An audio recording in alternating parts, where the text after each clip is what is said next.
Pessoal, bom dia. Prazer enorme poder estar aqui na 10ª edição do QCon. Eu lembro que há muitos anos eu pensava, pô, que bacana seria poder estar participando do QCon, assistindo as palestras do evento. E agora, na 10ª edição, com certeza uma realização poder estar aqui celebrando 10 anos junto com vocês. O meu nome é Edson Yanaga, meu Twitter é @Yanaga, e hoje nós vamos discutir um pouquinho sobre como solucionar certos problemas de microserviços utilizando uma Service Mesh. E no caso, em particular, vou utilizar como implementação Istio e o Envoy. Eu gostaria também de ressaltar o cuidado que o Comitê de Programa do QCon teve em estar selecionando as palestras e até escalando. Eu vou apresentar alguns conceitos de Service Mesh. Na quarta-feira, o Diógenes vai estar falando sobre Service Mesh também. Ele vai poder apresentar para vocês diversas opções e quais considerações você tem que ter ao estar escolhendo uma determinada tecnologia de implementação.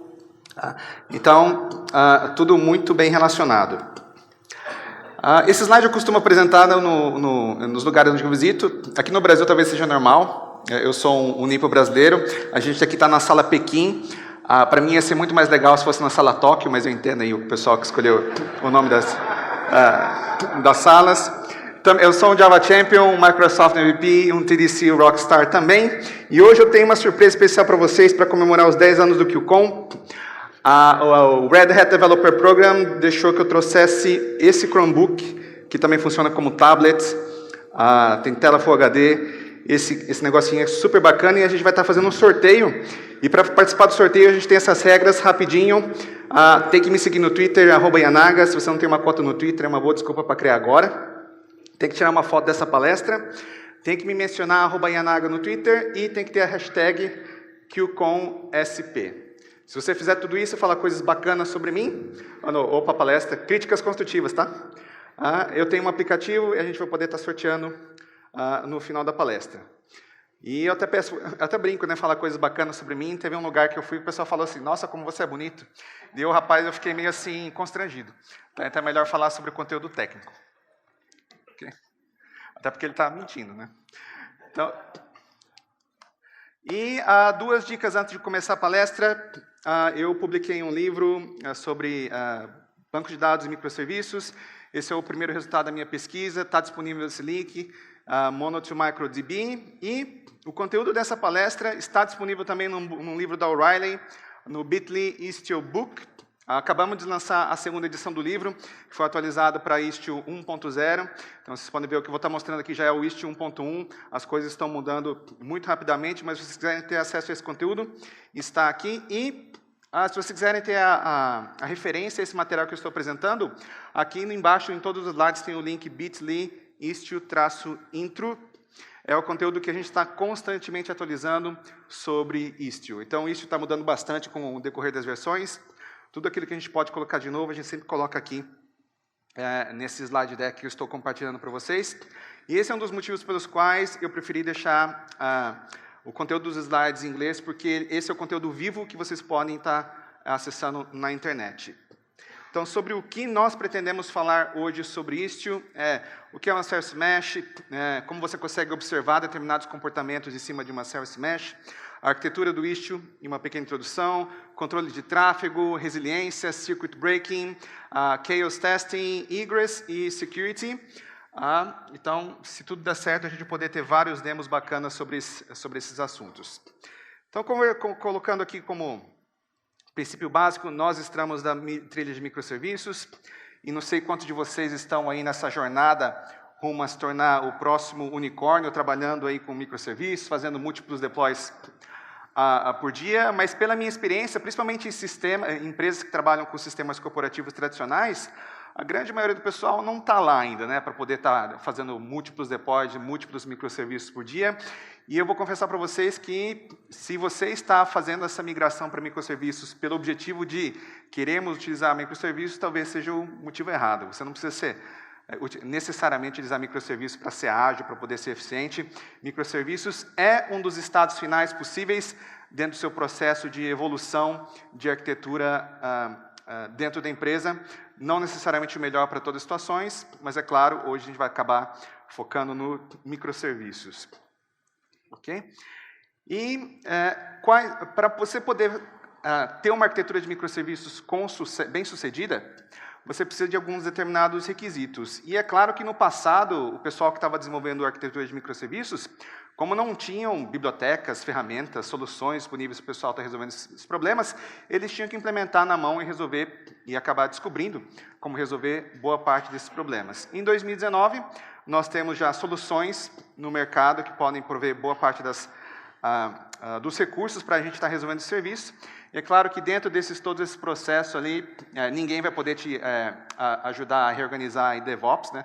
O time tem que fazer isso, mas se você precisar de uma estrutura elástica sob demanda, automação, pipelines e técnicas avançadas de deploy, você pode utilizar ferramentas, e aqui eu coloquei como exemplo, você pode usar Kubernetes, OpenShift e Istio para estar resolvendo todos esses problemas.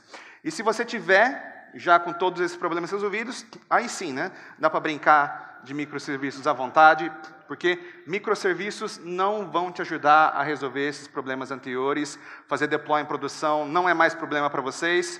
Eu costumo também falar que se você tem problemas para colocar um artefato em produção, o que te faz pensar que ter um monte de artefatos em produção vai diminuir o seu problema ao invés de aumentar. Então a gente tem que ter bem consolidada a ideia de que colocar coisas para funcionar em produção não é um problema, a gente já faz deployment canário, a gente já monitora tudo, a gente já tem tudo isso como passado e nós queremos ver quais são as próximas opções. Então, tradicionalmente, quando a gente tem no monolito, nós tínhamos ali os nossos componentes, esses componentes costumavam trocar informações uns com os outros através de chamadas de métodos, então a gente sempre teve uma API, a diferença é que essa API sempre ficou no nosso código. Quando a gente resolveu colocar as coisas para distribuir, nós percebemos que nós tínhamos que ter uma API mais bem definida, essa API passou a ser consumida de modo distribuído, na grande maioria das vezes, quando a gente fala em sistemas distribuídos, e essa é a primeira concepção que a grande maioria dos times tem, nós imaginamos que todas as setinhas têm que ser requisições síncronas, e quando estou falando síncrono, não é sincronicidade de código, mas sincronicidade temporal. Ou se a gente pegar um subcaso mais específico ainda de sistemas distribuídos, que é Uptime Coupling, significa que quando você coloca com sincronicidade temporal, você imagina que todos esses serviços têm que estar funcionando ao mesmo tempo para você ter uma invocação bem sucedida. Então, HTTP via REST, ou você pode estar utilizando gRPC também, acaba sendo a primeira opção dos desenvolvedores e arquitetos quando eles imaginam esse tipo de grafo. E eu, particularmente, acredito que a boa parte das soluções não passa por sincronicidade temporal, mas por assincronicidade temporal. Eu acredito que boa parte desses problemas que a gente tem hoje aqui poderiam ser melhores resolvidas com uma arquitetura baseada em eventos, utilizando middleware orientado a mensagens, mas esse é o assunto do livro que eu estou escrevendo e que eu espero que seja publicado até o final do ano. Conversei com a minha editora, prometi para ela em outubro, mas eu também gosto de falar sempre que, foi o que eu falei para a minha editora, eu sou um desenvolvedor de software, eu sou muito bom em estimativas, então talvez outubro não seja assim, um prazo confiável. Tá? E a gente passa microserviços, cada microserviço tem que ter o seu próprio dados, né? Ele tem que ser responsável por manter o seu próprio estado, tem que conter todo o estado para ser capaz de gerar uma resposta para uma determinada requisição. Quando eu tenho uma arquitetura de microserviços, também eu tenho múltiplos pontos de entrada, talvez você coloque lá um API Gateway na sua frente, mas não é incomum você ter vários endpoints que uma requisição pode chegar por esse microserviço, por esse API Gateway, pelo outro, então você acaba tendo uma superfície de exposição maior quando você trabalha com uma arquitetura de microserviços. São mais coisas que você tem que controlar. E é claro, cada um desses endpoints vai ter um pipeline de deployment, vai ser um time diferente, e você vai acabar chegando naqueles princípios lá que tem no Blick do Martin Fowler, de como você pode iniciar a sua arquitetura. Então, muita gente considera que a escola antiga, tradicional, nós temos que utilizar monolitos, nós utilizamos monolitos para resolver o serviço, e a gente acredita que para ser descolado hoje em dia, a gente precisa passar pela arquitetura de microserviços, e o pessoal que é mais experiente aqui pode comprovar também que nem sempre aquilo que é velho é ruim, né? Muita gente, a gente está na flor de idade, e a gente é muito melhor desenvolvedor agora que passou dos 40. Tá? Pelo menos essa agora é a minha opinião. Tá? Então, microserviços, Claro, é computação distribuída, então você tem, se você trabalha aí no mundo Java, mas é claro que essa analogia que eu estou fazendo aqui serve para qualquer tecnologia, você vai ter em cada um dos seus microserviços, vai ter um sistema operacional, vai ter uma máquina virtual, vai ter o código da sua aplicação, e a gente passa por determinadas falácias, que todo mundo, em algum momento, se você estiver trabalhando com rede, você vai passar por essas falácias, que a rede é confiável, latência é zero, entre outras coisinhas aí. E quando você passa por esses problemas, particularmente que a rede é confiável, ou melhor, os seus endpoints, os seus serviços são confiáveis, o primeiro problema que a gente tem da sincronicidade temporal do serviço, quando a gente está trabalhando com invocações entre microserviços, é a falha de um serviço provoca falhas em cascatas. Então, a disponibilidade do seu sistema acaba sendo muito mais complicada, porque quando você tinha um monolito, ou o seu sistema estava em pé, ou geralmente são dois componentes, ou o seu artefato, ou o seu banco de dados, um ou outro não está funcionando propriamente, então ele está fora do ar. Agora, com microserviços, tem N pontos de falha. Eu também costumo falar que falhar não é o pior caso quando você trata em sistemas distribuídos. E como que a gente trata esse problema?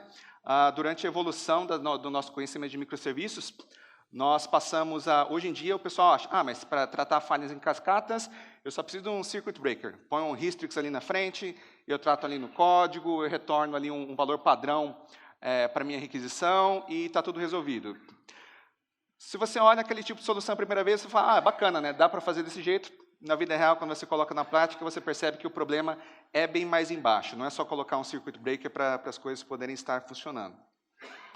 Então, para você poder ter uma arquitetura de microserviços bem sucedida, nós acabamos escolhendo aí, a gente colocou o ILITs aí, nós dizemos que uma arquitetura de microserviços bem sucedida precisa de algumas capacidades, que em inglês fica capabilities.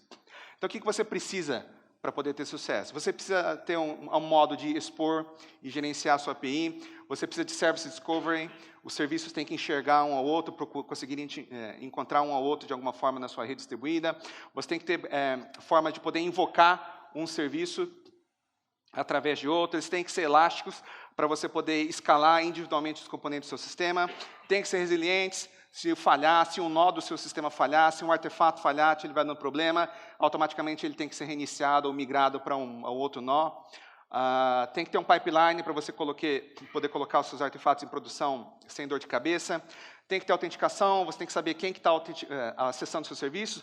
Principalmente agora que você tem múltiplos times e você tem múltiplos artefatos, você não pode permitir que qualquer artefato do sistema, qualquer nó dentro da sua rede, acesse o seu microserviço. Principalmente se você está trabalhando com informações aí que são sensíveis ou confidenciais, você não pode deixar a sua rede aberta para qualquer um. Você tem que ter login. Antigamente você tinha um monolito, era fácil entrar no log do monolito e saber o que está acontecendo. Agora você tem N instâncias de N artefatos distribuídos no seu sistema, você tem que ter um jeito de conseguir ver o log de todo mundo num lugar só para você tentar entender o contexto. Monitoramento, tem muita mais coisa para monitorar, e quando eu digo monitorar, antigamente era só uptime, rede, essas métricas costumam ter menos relevância agora, porque já que a gente tem um sistema muito mais complexo para monitorar, a gente tem que monitorar, por exemplo, métricas de produção para saber se o comportamento do sistema realmente está correto. E tracing, essa aqui é uma das minhas funcionalidades favoritas de arquitetura de microserviços, porque antigamente o seu log era sequencial. Passei por esse método, passei aqui, debugar também era simples. Agora não. A mesma transação de negócio está passando por 15 artefatos dentro do seu sistema e tem um monte de transação acontecendo ao mesmo tempo. Como é que você sabe que essa linha do log daqui representava essa transação de negócio nesse outro endpoint? Como é que você sabe, consegue correlacionar isso aí? Sem tracing, você simplesmente está perdido. E como é que nós chegamos nessa situação? Essa história do tempo aqui, nós levamos um certo tempinho para criar, e eu acho que é um resultado bacana, porque permite que a gente explique melhor como é que a gente chegou nessa arquitetura que nós temos hoje. Então, se a gente pensar bem, a integração contínua, uma das premissas para aquilo que a gente está fazendo agora, começou lá em 99, então já são 20 anos, o Manifesto Ágil em 2001, Cloud Computing, o EC2, o Beta, foi lançado em 2006, DevOps, o termo foi criado pelo Patrick Debois em 2009, então já temos 10 anos que o termo DevOps foi criado. DevOps já existe há mais tempo, mas esse termo só foi criado em 2009. Se você é do mundo Java, Java E6 foi criado em 2009. O Netflix iniciou sua migração de uma arquitetura de monolitos para uma arquitetura distribuída de microserviços em 2009, mas ele só completou essa mudança em 2010. Então, eles levaram aí pouco mais de um ano para conseguir fazer essa transição de on-premise, monolito, AWS, microserviços. Dropwizard, o primeiro framework de microserviços em Java, foi lançado em maio de 2011. Vertex, que é uma alternativa aí da JVM para uma tecnologia como, por exemplo, Node.js. Então, a API é muito parecida e os princípios também são muito parecidos. 2011. Os dois primeiros projetos open source do Netflix para resolver problemas de sistemas distribuídos foram lançados em 2012. Então, Netflix começou em 2009, resolveram lançar como open source software em 2012. Ribbon, que é Client Side Load Balancing, foi lançado em março de 2012.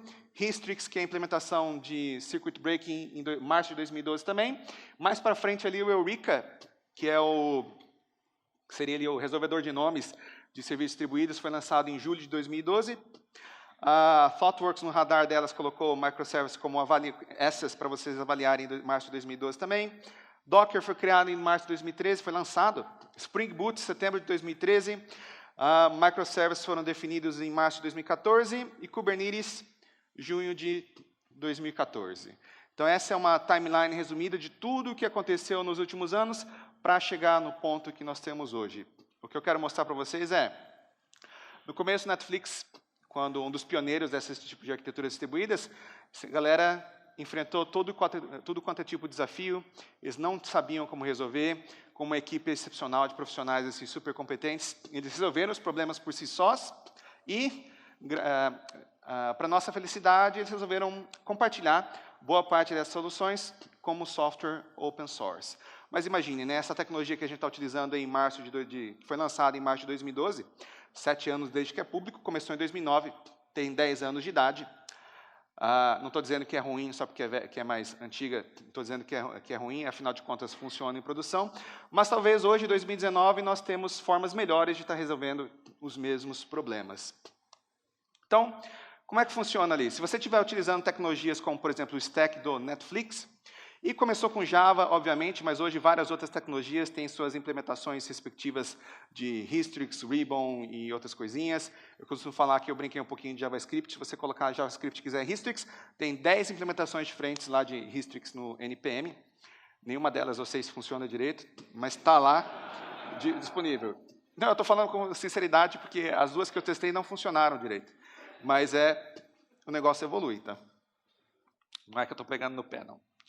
E qual o problema de você utilizar bibliotecas para resolver esse tipo de problema?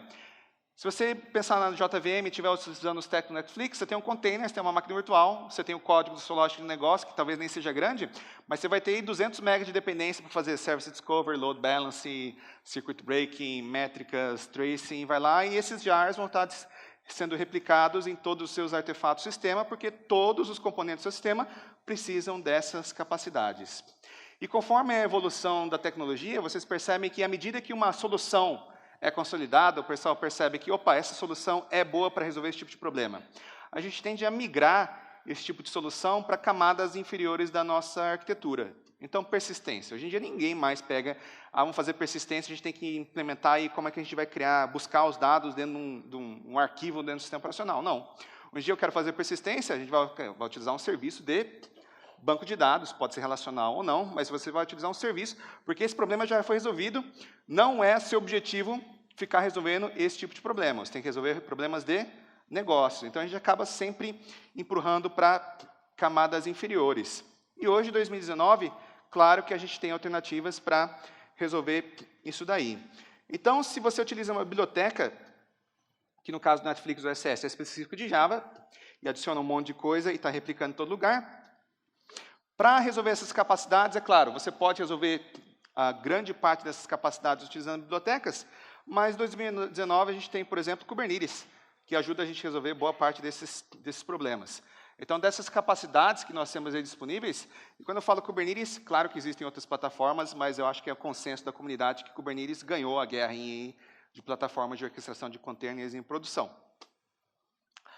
Você, para fazer Service Discovery e invocação remota, né, e elasticidade, você pode usar Kubernetes tem premissas nativas, você não precisa esquentar a cabeça com isso, é nativo da plataforma, mas o fato de você colocar para rodar já te garante todas essas capacidades. Se você quiser, certas coisas que o Kubernetes não oferece para você, mas se você precisar monitoramento, no caso do OpenShift é Prometheus, se você tiver log centralizado, que é uma funcionalidade do OpenShift, e quiser pipelines integrados também, OpenShift funciona, ou OKD, que é o projeto upstream open source do OpenShift também. E foco da nossa apresentação, Istio. Se você utilizar Istio, você consegue resolver o restante das capacidades. Então, só com Kubernetes e OpenShift, você resolve esses probleminhas que estão disponíveis. Com o Istio, a gente resolve o resto que faltava para ter uma arquitetura de microserviços bem sucedida. Então, Istio, claro, é uma palavra em grego, que significa velejar, para aproveitar a Kubernetes também em grego. Então, vocês vão perceber que muitas dessas coisas de Service Mesh, Kubernetes Containers, a galera resolveu aproveitar os nomes gregos. E aqui eu tenho a definição oficial do que é uma Service Mesh. Eu prefiro utilizar uma analogia. Para que serve uma Service Mesh? Bom, basicamente, uma analogia que a gente poderia fazer é, lembra quando a gente aprendeu a programação orientada a aspectos? A gente percebeu que, para colocar a transação no nosso código, todo pedaço de lógica de negócio da nossa aplicação precisa de transação. Eu não quero ficar abrindo e fechando transação toda hora, essas coisinhas, então eu coloco o quê? Eu coloco um aspecto, ou coloco uma anotação lá, eu crio um proxy, e todo mundo que passa por ali está com transação, a hora que sai, eu comito a transação, deu uma exceção, rollback. Então, tem certas coisas em sistemas distribuídos que você quer que sejam aplicadas para o sistema inteiro, de modo consistente. Service Mesh serve para isso. Então, ao invés de você ficar definindo circuit breaking para cada um dos seus endpoints, tracing para cada um dos seus endpoints, e tendo cada time de desenvolvedores sendo responsável por lidar com cada um desses pedacinhos, não. Você coloca uma Service Mesh dentro do seu sistema e fala, Service Mesh, aplica, eu quero tracing em todo mundo e não preciso mais esquentar a cabeça. Então o Service Mesh é só porque a galera tem preguiça de ficar aplicando em cada um dos endpoints? Não. Vocês vão perceber que quando você trabalha com sistema distribuído, uma das coisas super complicadas para você debugar o que está acontecendo é qual que é o estado global da minha rede. Você não consegue determinar com facilidade qual que é o estado de configuração de cada um dos seus artefatos do sistema. Então, uma equipe pode ter configurado o circuit break no outro, a outra galera está utilizando outro esquema de configuração, outra equipe está fazendo de um jeito, que para certas empresas talvez possa ser bom, mas para muitas outras empresas, desconfio que até a maioria, é interessante você poder chegar num lugar único, bater o olho, opa, peraí, como é que está configurado isso no sistema? Tracing. Para onde está sendo enviada essa informação? Está aqui. Você olha no arquivo de configuração, por exemplo, no caso do Istio, e você sabe como todas essas capacidades do seu sistema distribuído estão configuradas, para onde está indo a informação, e assim assado. Políticas de retry, circuit breaking, tracing, tudo isso aí num lugar centralizado. Então, acho que isso tem duas vantagens, essas duas vantagens. Qualquer Service Mesh tem essas duas vantagens. Você consegue aplicar de modo global certas capacidades para o sistema e permite que você visualize também de modo centralizado determinadas configurações globais do seu sistema, que de outra forma você teria que criar uma ferramenta para ficar coletando essas configurações, manter a sincronização e etc. E quem está utilizando o Service Mesh em produção, é claro, essas configurações de Service Mesh tem que estar num pipeline também. Muito provavelmente você vai ter lá um repositório de Git, que vai ter as configurações do sistema. Quando você quer aplicar isso em produção, você passa isso para o pipeline. Se falhar, você dá o rollback na configuração interior. Então, para Service Mesh também, a gente pode ter pipeline. Aliás, essa é a minha recomendação também. Então, se a gente resolve utilizar uma Service Mesh como Istio, o que a gente resolve? Well, tudo que tem um barquinho agora, tracing, monitoramento, autenticação, resiliência, Service Discovery, até posso adicionar aqui segurança, a gente consegue resolver com Istio. O que faltou do pedacinho? Faltou API Management, que ainda não é um problema que é resolvido por esse stack. Daí você pode escolher um serviço de API Management, dependendo do caso de uso que você está utilizando. Okay? Às vezes você precisa, às vezes você não precisa. Então, depende muito da empresa. Observabilidade. Como é que a gente olha o estado ali do sistema? Istio, por padrão, traz ali alguns componentes. Aliás, perdão. Na instalação do Istio, você tem a opção de instalar esses componentes. Eu sempre gosto de instalar eles para a gente poder visualizar. Eu tenho, por exemplo, o Grafana. E ao invés de ficar mostrando slide, deixa eu mostrar aqui.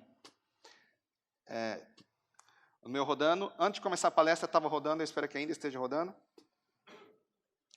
Se eu quiser, por exemplo, mostrar como é que está o estado. Então, aqui é o painel do OpenShift, mas é claro, o OpenShift é Kubernetes, então por baixo está rodando Kubernetes. Eu consigo olhar algumas métricas aí, porque a minha instalação do Istio, por padrão, já veio Grafana.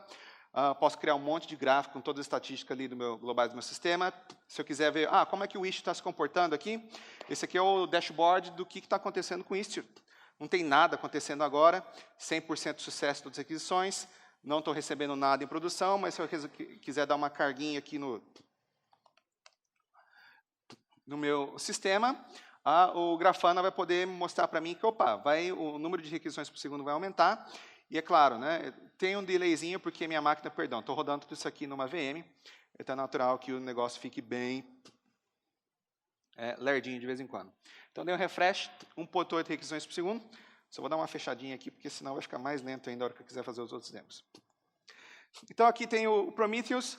Prometheus, aqui eu tenho um sistema que tem 3 microserviços implementados em Java, e o Prometheus permite que que por padrão aqui já veio na minha instalação do Istio, permite que eu olhe algumas métricas interessantes. E o que eu quero notar para vocês é, de novo, a gente tem uma sequência lógica aí das palestras.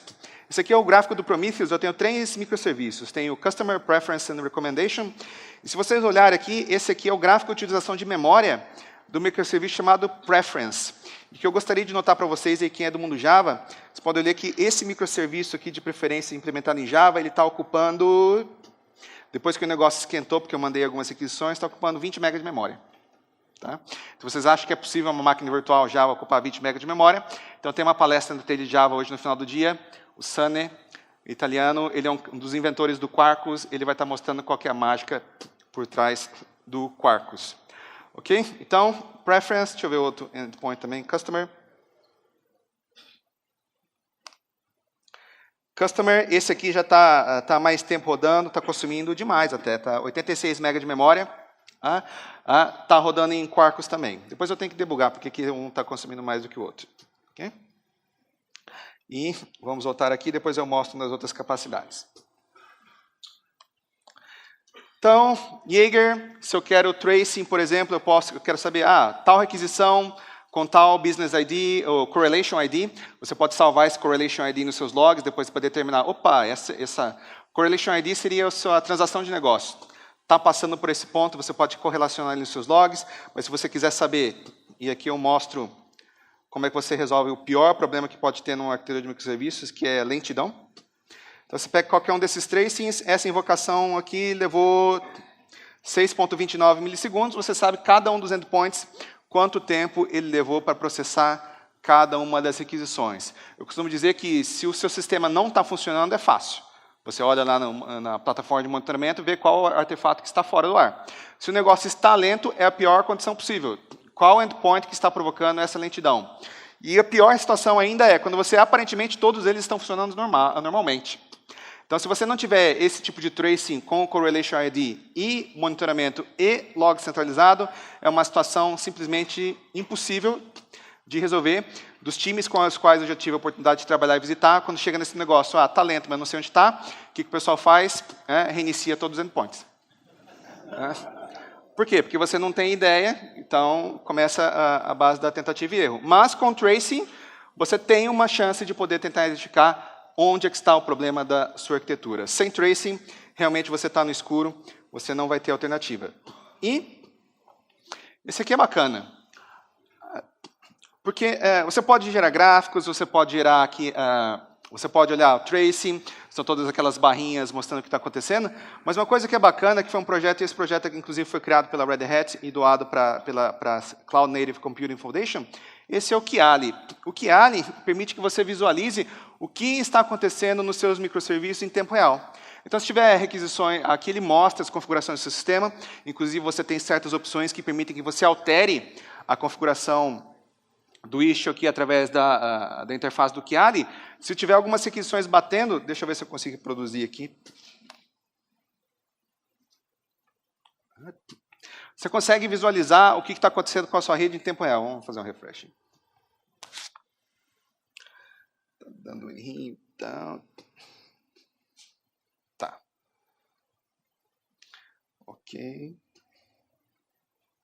Não está atualizando aqui em tempo real, mas acredita em mim, em produção funciona, tá?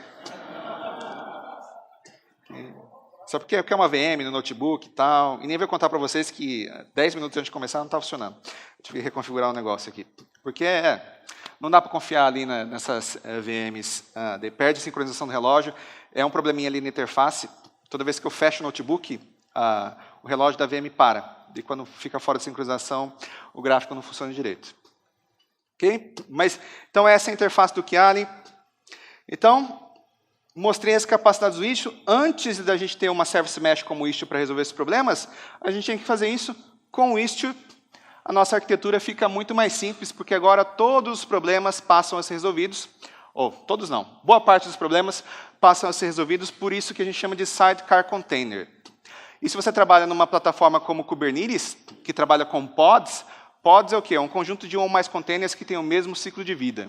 Que era uma abstração que eu achava super bobinha quando eu aprendi Kubernetes, mas agora que tem isso, eu consigo perceber, a galera tem uma visão a longo prazo.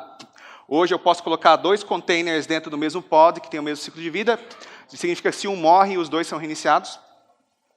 E o Sidecar Container atua como proxy. Significa que ele intercepta todas as requisições que estão chegando e saindo do seu container, e é esse Sidecar Container que vai adicionar essas capacidades para a minha rede. Ok? E hoje, a implementação padrão do Istio é o Envoy. Não tem nada dizendo ali que tem, embora hoje esteja ali colado com o Envoy, que foi um projeto doado pelo Lyft. Nada impede que no futuro, por exemplo, o Istio possa ter outras alternativas de implementação de Sidecar Container. Okay? E se você não sabe o que é um Sidecar, essa foto aqui é bem ilustrativa, porque esses termos em inglês e tal. Então, se você tem a sua moto, Sidecar é aquele negocinho que você coloca do lado da moto para poder levar uma pessoa ou seu companheiro de viagem ali de modo mais confortável. Então, isso é um Sidecar. O Sidecar, por si só, não tem função nenhuma, mas quando você engata ele ali na sua aplicação, que seria a sua moto, ele passa a ter uma utilidade. Okay? Então, essa é a analogia que a gente faz com Sidecars. Como que eu adiciono os Sidecars no Istio? Depende muito da estratégia. Você pode pedir para o Istio, por exemplo, para o Kubernetes, injetar esses Sidecars em todos os pods que tem no seu sistema. Você habilita o Auto-Inject. Você vai lá e, toda vez que você faz um deploy, automaticamente um sidecar vai junto. Se você não gostar dessas funcionalidades do Istio, ou se você não tiver permissão, ou se a sua versão do Kubernetes não tiver suporte a sidecar injection, você pode manualmente ir lá nos arquivos de configuração do deployment do Kubernetes e falar que nessa definição de pods vai ter o proxy, o sidecar do Envoy em cada um deles. Okay? E os comandos aqui eu coloquei como referência, porque se vocês quiserem consultar depois, como eu falei antes, está disponível nesse link, bit.ly, Istio Intro, toda essa documentação. E um link adicional, bit.ly, Istio-tutorial, tem o que a gente considera o tutorial mais completo de Istio, que tem um hands-on prático, é um workshop que dá para... às vezes a gente aplica ele em 8 horas para você testar a grande maioria das funcionalidades do Istio. Então, se até 2018 você precisava de vários serviços na sua plataforma para poder rodar microserviços, eu diria que a partir de 2018 você não precisa mais de Eureka, não precisa mais de um config server, por exemplo, ou no Ribbon, ou no Histrix, ou no Zoo, ou de Open Tracing. Você pode utilizar Kubernetes e algumas funcionalidades OpenShift com o Istio, que traz como Jaeger como implementação de Open Tracing, para resolver aquelas capacidades que eu mostrei anteriormente. Okay, deixa eu só trocar a tela aqui para mim.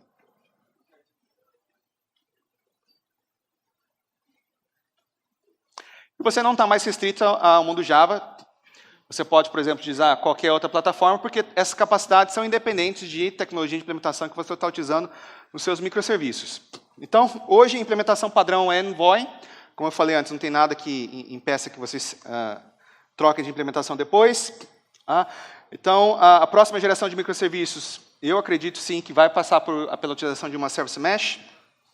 Um geral aqui da arquitetura do Istio, antes de eu poder mostrar algumas funcionalidades em demos. Então, o Istio, você tem um painel de controle em que basicamente você é a meta-informação do Istio, né, onde você controla. Você tem o Galley, Pilot, Mixer e o Citadel. Pilot é basicamente o componente que você interage o tempo todo, que tem todas as configurações de rota e etc. e tal. Mixer, qualquer coisa que tem número envolvido, quero limitar o número de requisições por segundo e etc. e tal, você passa pelo Mixer. Citadel é o cara que emite todos os certificados para fazer Mutual TLS. Então, essa arquitetura, você tem o Envoy. O Envoy, ele utilizava, pelo menos, o polling para pegar as informações do Pilot para atualizar as configurações. Nas últimas versões, acredito que já tenha a funcionalidade de push. Você pega e altera a configuração do Pilot. O Pilot tem um jeito de enviar essas informações para os Envoys, mas o padrão acho que ainda continua sendo polling, ele vai fazendo o fetch da informação. O Mixer, se você colocou uma política, o container só pode receber 5 requisições por segundo. O Mixer é o cara que fica contabilizando essas estatísticas. E você pode pensar, então toda vez que chega uma requisição, tem que mandar uma requisição para o Mixer, esse troço vai ficar lento pra caramba. Não, porque o Mixer e o Envoy eles trabalham com caching.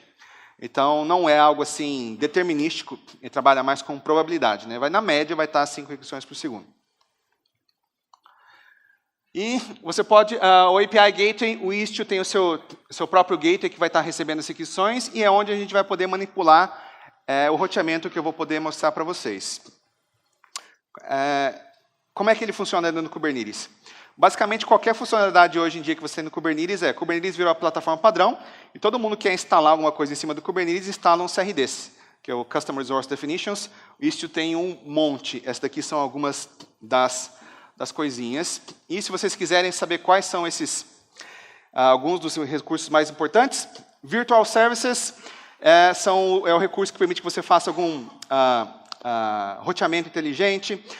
Destination Rule permite que você faça balanceamento, políticas de balanceamento, circuit breaking, retries e outras coisinhas. Mas como eu falei, o nosso tempo é curto aqui, mas se você quiser um deep dive de tudo que tem no Istio, pode acessar essa URL que te ensina como instalar o Istio na sua máquina, como passar por tudo isso daí. Então, vamos tentar mostrar aqui. Controle de tráfego. Como que eu faço, por exemplo, um blue-green deployment ou um deployment canário em cima do Istio. E aqui, eu tinha algumas coisinhas interessantes. Tem até um ressuscitador de canário. Né? O pessoal faz aquela analogia, o canário vai lá e morre. Não, descobri que, em 1896, foi criado o ressuscitador de canário. Porque o pessoal pegou você fica emocionalmente apegado ao bichinho, você não quer que ele morra toda vez que você desce para a mina. Eles pegaram um ressuscitador de canário, é bem interessante essa historinha, tem nos slides. Então, como é que funciona? Se eu pegar e ficar batendo aqui algumas requisições, como eu estou fazendo agora, vocês vão olhar que eu tenho duas versões do meu componente rodando aqui atrás. Tem o Customer Preference Recommendation, e aqui eu tenho duas versões diferentes, V1 e V2, do meu componente rodando. Então, o padrão do Kubernetes é fazer Load Balancing Round Robin. Okay? Então, está 50-50. O que acontece, por exemplo, se eu pegar e escalar um deles, vai ter duas instâncias da versão 2, vai bater uma vez no V1 e vai bater duas vezes no V2 para cada uma dessas requisições. Mas se eu quiser, por exemplo, mudar essa política de balanceamento, e como minha máquina está bem lerdinha agora, está demorando um pouquinho para subir, mas se eu quisesse, por exemplo, colocar aqui um blue-green e mandar todo mundo para o V2. Agora deu para ver. V1, V2, V2, V1, V2, V2. Kubernetes é bem determinístico. Se eu passar com Istio, eu posso dizer, Istio, roteia todo o tráfego para mim para a versão 2. Então, não vou mais ver a versão 1.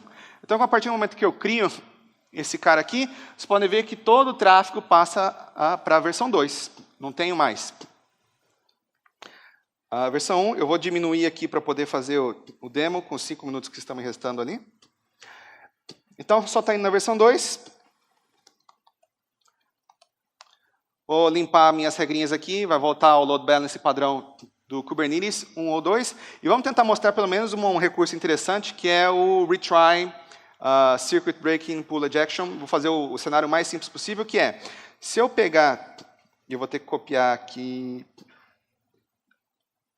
e colar esse comandinho, porque... Opa, peraí. Aqui. Vou tentar entrar dentro de uns pods lá do recommendation. E dentro desse pod recommendation, eu tenho um endpoint aqui que vai fazer com que esse endpoint comece a dar pau. Então, ele está retornando 200, está retornando essa string bonitinha, e vou falar, não, esse endpoint, a partir de agora, está com falha. Então, todas as requisições do pod versão 2 vão estão retornando 503. O que aconteceu? Agora, a partir da versão 1.1 do Istio, ele está embutido na plataforma retry. O que é a questão do retry? O retry é, a versão 2 está dando pau, ele continua fazendo o balanceamento lá, versão 1 e versão 2, mas o que acontece? Para todas as requisições que ele fez o balanceamento e bateu na versão 2, mandei requisição, retornou um 500. Está dando pau. Ele automaticamente, peraí, vamos tentar de novo até encontrar um endpoint que esteja funcionando. Então, ele já está roteando para a versão 1 automaticamente, e é por isso que você, como usuário, não consegue enxergar o erro que está acontecendo no back-end. Mas se eu pegar aí agora, colocar e falar, não, pode voltar ao normal, behave, o Istio automaticamente vai detectar, opa, agora está funcionando, e vocês podem notar que a versão 2 já continua retornando. Já está retornando um resultado para o usuário final. Por que é isso interessante? Porque se você pensar bem, a implementação padrão de circuit breaking você faz um try-catch ali e retorna uma resposta. Resposta padrão funciona para os meus exemplinhos mais básicos, mas para a grande maioria dos sistemas corporativos, aquela resposta tem que ser baseada em alguma informação. Se aquela informação que você precisa, você não conseguiu obter do endpoint remoto, como é que você gera alguma informação para o usuário? Esse é um problema que a gente vai resolver, eu tenho até uma outra palestra sobre isso. Mas assuma que você tem uma quantidade suficiente de instâncias em produção. E que se você está soltando, que a probabilidade maior de você estar quebrando alguma coisa em produção é quando você está soltando uma nova versão em produção. E você nunca solta uma versão assim do nada. Você faz um deployment canário. Você vai lá e tem 5 instâncias aqui, põe mais 2 dando a versão nova em produção para ver o que está acontecendo. Istio automaticamente vai colocar, opa, tenho 5 versão velha, 2 versão nova, vai tentar balancear as requisições entre esse pool de 7. A hora que bater ali na versão nova e que está dando pau, o que ele vai fazer? Ele não vai tentar fazer um circuit break ali no código, não. Falar, esse cara está falhando, vamos tentar em outro nó. Ele tenta no nó na versão antiga e você consegue ter uma resposta adequada. Claro que ele não vai ficar tentando de fazer o retry de modo indefinido. Você tem que colocar um timeout dentro das suas requisições, mas isso está tudo dentro da política de configuração do Istio. E o Istio também você pode configurar o que a gente chama de pull ejection. Não é porque aquele endpoint está falhando, você mandou 10 requisições, 10 falharam. Você vai continuar insistindo naquela instância? É óbvio que ela está com pau. O que você faz? Você faz pull ejection. Então, Istio, mandei 2 requisições seguidas. O negócio deu pau, você tira ali do pool, deixa o negócio lá dormindo durante 1 minuto, por exemplo, e só testa de novo daqui a 1 minuto. Então, são essas coisas que você consegue configurar com isso de modo transparente na sua rede, sem ter que ficar dependendo de código implementado em cada um dos seus artefatos. Ok? Então, o que eu falei aqui, Service Resilience, você também pode, de propósito, colocar Chaos Test na sua rede. Eu quero injetar que 10% das minhas requisições para tais endpoints aleatoriamente vão falhar. Se você quiser testar, será que o meu circuit breaking está funcionando? Vai lá no Istio e pede para injetar falhas, ele faz isso para você. Fazer dar pau no sistema é fácil, nem precisar do Istio. O Egress, por padrão, as requisições para serviços externos estão bloqueadas. Com o Istio, você tem que configurar lá, ó, esse endpoint pode fazer chamadas externas da minha rede, para não permitir que, por exemplo, um artefato lá malicioso fique pegando informação e mandando para o servidor externo. O Istio, por padrão, ele é bloqueado. E segurança, por que o Istio implementa segurança? Porque, por exemplo, aqui eu tenho informação que é confidencial e eu não quero que um pod lá que foi injetado por alguém entrou na minha rede e colocou um pod para ficar fazer um wiretapping da informação que está passando entre um serviço e outro. Não, para isso que serve Mutual TLS. Toda vez que um sidecar vai comunicar com o outro, ele vai lá no Citadel, pega os certificados, compara se, opa, quem que é esse serviço? Ah, serviço tal. Tem autorização para estar me chamando? Tem. Daí o Istio que vai aceitar ou não, e toda a comunicação entre os endpoints é criptografada. Ok? E o meu tempo finalizou, eu só tenho que para agradecer a vocês a presença de todos aqui. E como eu falei, esse aqui é um conteúdo bem grande. Esse aqui é só o início da referência para vocês aprenderem Istio. Vocês podem entrar no Istio Intro e no Istio Tutorial, que vocês podem aprender muito mais sobre essa tecnologia fantástica. E claro, existem outras palestras no evento que vão estar cobrindo esses mesmos assuntos. Gente, muito obrigado.